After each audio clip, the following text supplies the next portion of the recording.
Jeshi la Polisi mkoa wa Mbeya limeendelea kushirikiana na wananchi na wadau wengine katika kuimarisha ulinzi na usalama wa maisha na mali kwa kufanya doria za kubaini na kuzuia uhalifu. Pia operesheni na misako imeendelea kufanyika na kufanikiwa kukamata wahalifu waliotenda uhalifu huo. Watuhumiwa waliokamatwa na upelelezi wa makosa yao kukamilishwa walifikishwa mahakamani na baadhi wamepatikana na hatia na kuhukumiwa kifungo. Katika mahakama ya wilaya ya Kyela, mtuhumiwa anaitwa Zawadi Jackson Mwakijoro. Huyu ni mwandishi wa habari na mtangazaji wa kituo cha utangazaji ambacho kinajulikana kama 94.1 K4 FM. Ni mkazi wa Itunge wilayani Kyela katika mkoa huu wa Mbeya. Huyu amepatikana na hatia na kuhukumiwa kifungo cha kwenda jela miaka 60 kwa makosa yake aliyokutwa nayo ya kusafirisha dawa za kulevya aina ya bangi vifurushi 142 vyenye uzito wa kilo 155.84. Hukumu hiyo imetolewa na Mheshimiwa Paul Mabura Barnabas Aprili 29 mwaka huu 2026 katika mahakama ya wilaya ya Kyela.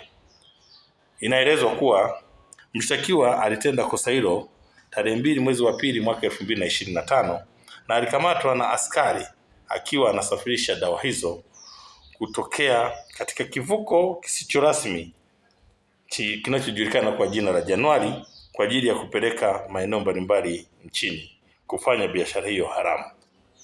Mshtakiwa ametiwa hatiani na kuhukumiwa kwa mujibu wa sheria ya kudhibiti na kupambana na dawa za kulevya.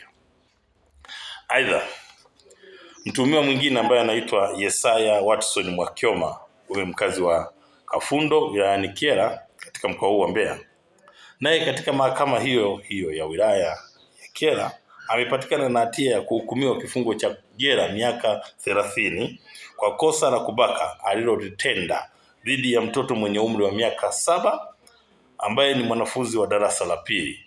Jina tunalihifadhi.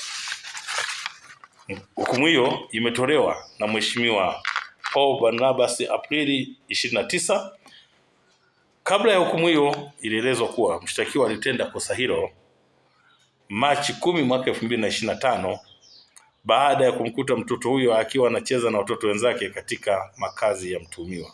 Kisha mshtakiwa alimshika mkono na kuingia naye chumbani kwenye nyumba yake na kumwingilia kimwili.